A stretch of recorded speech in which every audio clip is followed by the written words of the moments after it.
Hello students, welcome again in class 11th chemistry in some basic concept of chemistry. In this video lecture, we will study about the atomic mass, gram atomic mass and average atomic mass. Atomic mass and molecular mass. So first of all, we see the atomic mass. As it is clear from the word atomic mass that atomic mass is the mass of an atom. Atomic mass means mass of atom. ठीक है, तो मास किसी भी atom के mass को हम क्या बोलते हैं? Atomic mass. लेकिन स्टूडेंट, एटम क्या है? It is extremely small. ये बहुत ही छोटा है, इतना छोटा है कि हमारे पास ऐसी कोई डिवाइस नहीं है कि हम एटम का मेजरमेंट कर सकें। ठीक है, तो एंशिएंट टाइम में ऐसा कोई डिवाइस नहीं था, ऐसा कोई मेथड नहीं था कि एटम के मास को मेजर किया जा सके। लेकिन today we can determine mass of an atom by mass spectrometry techniques. तो आजकल बहुत सारे टेक्निक्स हैं हमारे पास जिससे हम किसी एटम के मास को मेजर कर सकते हैं। जैसे एक मेथड है आपका मास स्पेक्ट्रोमेट्री टेक्निक। इस टेक्निक से हम एटम का मास मेजर कर सकते हैं। लेकिन बिगिनिंग में क्या था? ऐसा कोई टेक्निक नहीं था, ऐसा कोई मेथड नहीं था कि हम एटम के मास को मेजर कर सकें। तो सबसे पहले क्या लिया गया? एक स्टैंडर्ड लिया गया हाइड्रोजन को। एटम के मास को मेजर करने के लिए एक स्टैंडर्ड बनाया गया हाइड्रोजन के। एटम के मास को क्या कर लिया गया? स्टैंडर्ड ले लिया गया। ऐसा इसलिए लिया गया क्योंकि हाइड्रोजन का एटम सबसे स्मॉल होता है, सबसे छोटा होता है। स्मॉलेस्ट एलिमेंट कौन सा है? आपका हाइड्रोजन है। तो उसको यूनिट मान लिया गया और उसी से कंपेयर करके दूसरे अदर एलिमेंट्स के एटम के एटॉमिक मास को मेजर किया जाने लगा, निकाला जाने लगा। लेकिन बाद में फिर उसके प्लेस पर ऑक्सीजन को ले लिया गया, ऑक्सीजन का एटम। फिर क्या हुआ? लास्ट में कार्बन 12 को सिलेक्ट कर लिया as standard to measure the atomic mass. और इस समय प्रेजेंट सिस्टम भी इसी पे आधारित है। कार्बन 12 एटम को स्टैंडर्ड मान करके आज प्रेजेंट टाइम में इसका मेजरमेंट किया जा रहा है। फॉर एग्जांपल, जैसे आपको हम एक सिंपल एग्जांपल से समझाते हैं कि जब भी हम कोई सामान खरीदने जाते हैं या कोई अनाज या ग्रेन लेने जाते हैं तो हम लोग केजी में मांगते हैं। 1 kg, 2 kg, 3 kg। तो 1 kg क्या है? 1 kg पहले तो कोई ऐसा था नहीं। 1 kg के लिए क्या किया गया? एक स्टैंडर्ड बनाया गया। स्टैंडर्ड बनाया गया, वो स्टैंडर्ड क्या था? एक क्यूबिक कंटेनर लिया गया। एक क्यूबिक कंटेनर लिया गया और इस क्यूबिक कंटेनर में वाटर भर दिया है। लेकिन ये क्यूबिक कंटेनर है जो उसके ईच साइड कितने हैं? 1 डेसीमीटर। 1 डेसीमीटर हाइट है, 1 डेसीमीटर इसका वेड्थ रखा गया और लेंथ भी इसका 1 डेसीमीटर रखा गया। और टेम्परेचर फिक्स किया गया 4 degree Celsius. 4 degree Celsius temperature पर इसमें वाटर भर दिया गया। 4 डिग्री सेल्सियस टेम्परेचर इसलिए लिया गया कि वाटर की हायर डेंसिटी होती है एट 4 डिग्री सेल्सियस। इसमें जितना वाटर आया उसी को स्टैंडर्ड मान लिया गया, 1 kg मान लिया गया। इसी को कितना मान लिया गया? 1 kg। अब कोई भी दूसरा सामान अगर हमको वेट करना है, केजी में वेट करना है, तो हम क्या करते हैं? इसी को जो स्टैंडर्ड माना गया है इसी से हम उसको कंपेयर करते हैं। ठीक है, तो कंपेयर करने के लिए हम लोग करते क्या हैं? सपोज करिए हम क्या करते हैं, एक ले लेते हैं, एक तराजू ले लेते हैं।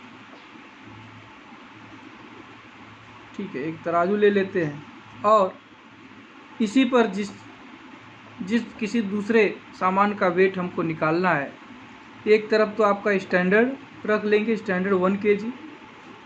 1 kg means piece of water, cube water cube ले लेंगे, piece of cube of water. और दूसरी तरफ कोई सामान रख लेंगे। सपोज करिए इधर 2 पीस रखा गया, 2 पीस।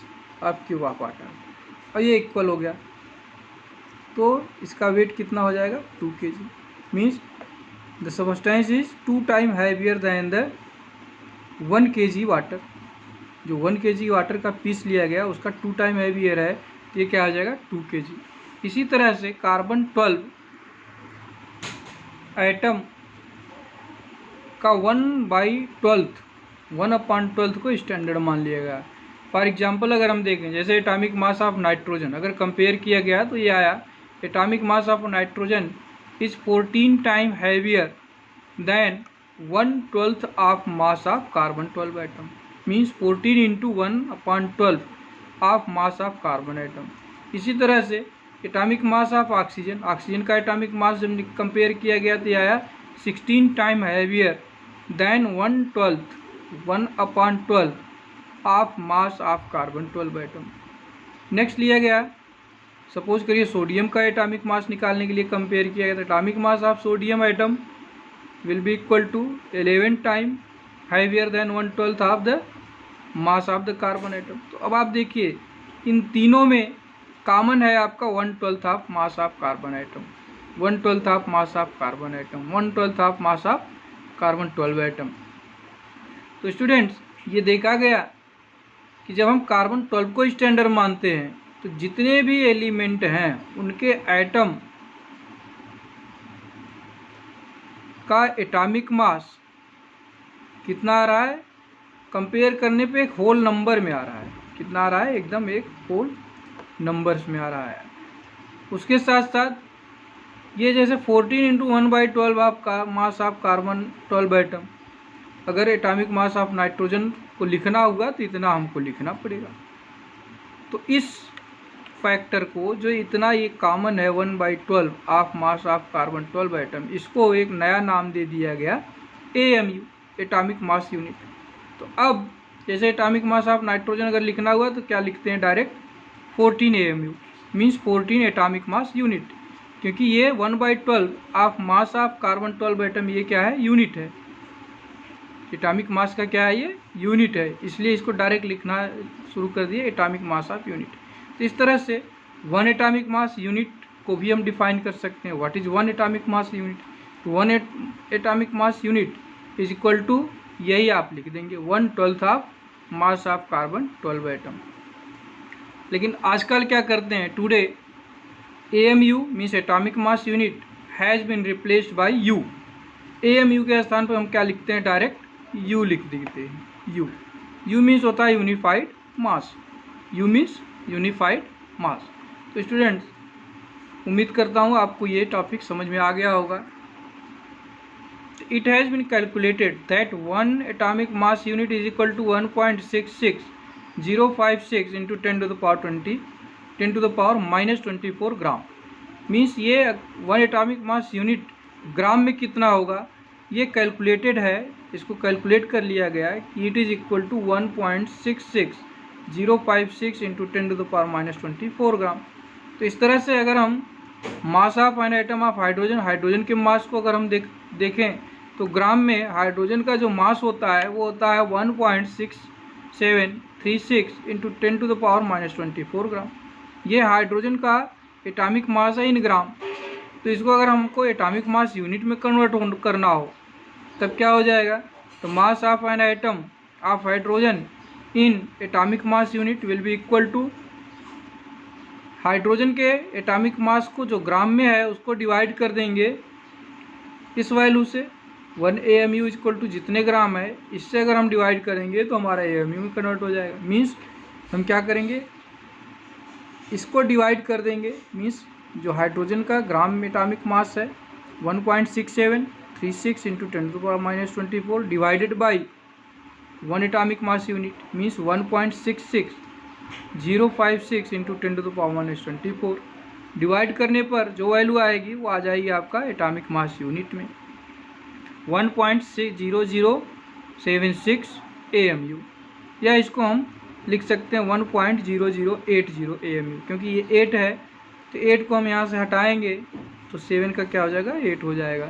तो इस तरह से एटॉमिक मास यूनिट में आप देखिए जो हाइड्रोजन का मास आया कितना आया, एग्जैक्ट 1 नहीं आ रहा है, 1.0080 atomic mass unit.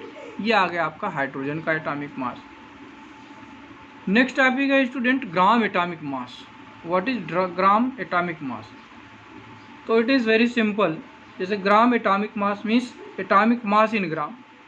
Atomic mass को अगर हम ग्राम में लिख दें तो वही हो जाएगा आपका ग्राम एटॉमिक मास। तो इसके लिए करते क्या हैं, सिंपली हम जो AMU होता है AMU को रिप्लेस कर देंगे ग्राम से, डिजिट बिल्कुल सेम रहेगा।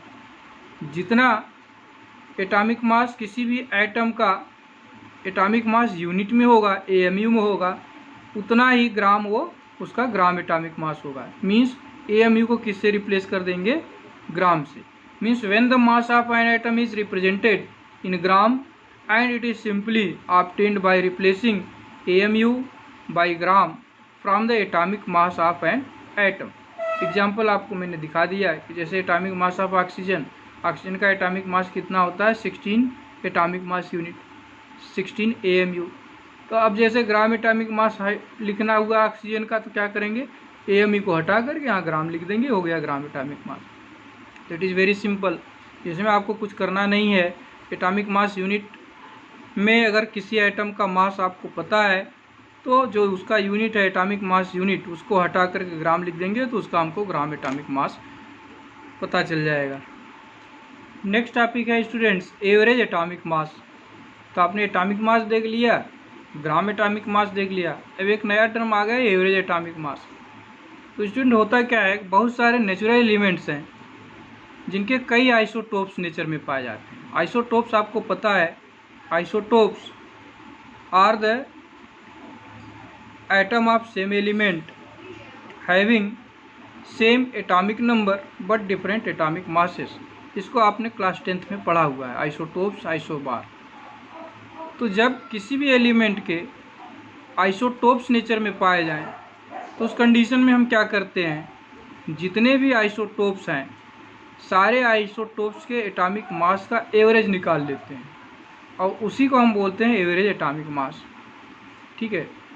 तो जैसे फॉर एग्जांपल अगर हम देखें, there are 2 isotopes of chlorine. 2 isotopes हैं क्लोरीन के, 17Cl35, 17C37। तो नीचे स्टूडेंट्स ये क्या होता है, आपका एटॉमिक नंबर होता है और ऊपर हम लिखते हैं एटॉमिक मास। अब आप देखिए क्लोरीन के 2 आइसोटोप हैं having same atomic number. Atomic number दोनों का सेम है। एटॉमिक नंबर क्या है, दोनों का सेम है। एक आइसोटोप हो गया 17Cl35, दूसरा आइसोटोप हो गया 17, ये आपका Cl है स्टूडेंट्स, क्लोरीन है 17Cl37। तो नीचे का जो नीचे लिखा जाता है ये क्या है, आपका एटॉमिक नंबर है, नीचे वाला एटॉमिक नंबर। और ऊपर जो लिखते हैं स्टूडेंट्स वो क्या है आपका, ये एटॉमिक मास 35 और 37, same atomic number different atomic mass. So these both are isotopes. Nature में जो क्लोरीन 35 एटॉमिक मास वाला है वो पाया जाता है 75.77%। नेचर में इसका परसेंटेज ज़्यादा है।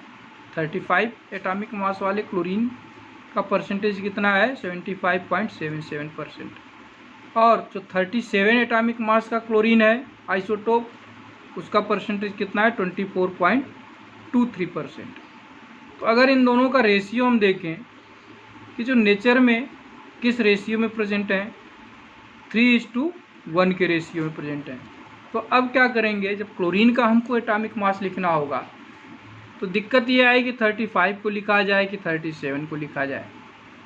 तो इसको रिमूव करने के लिए क्या क्या, इन दोनों का रेशियो ले लिया गया विथ एबंडेंस। मीन्स कितना परसेंटेज कितना है और इनका एटॉमिक मास, इन दोनों को ले करके इसका एवरेज निकाला गया।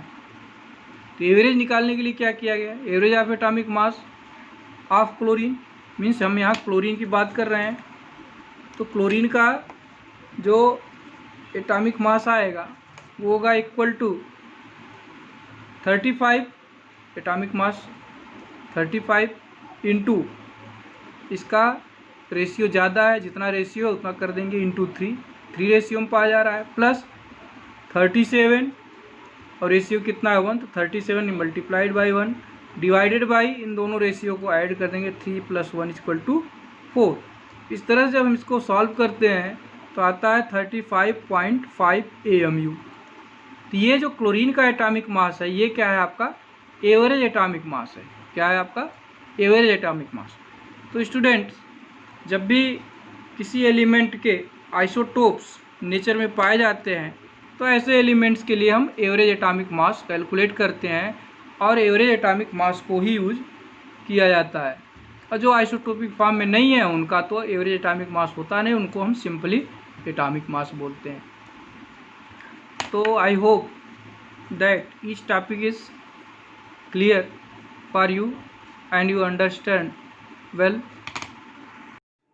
So students, in next video lecture we will study about the molecular mass.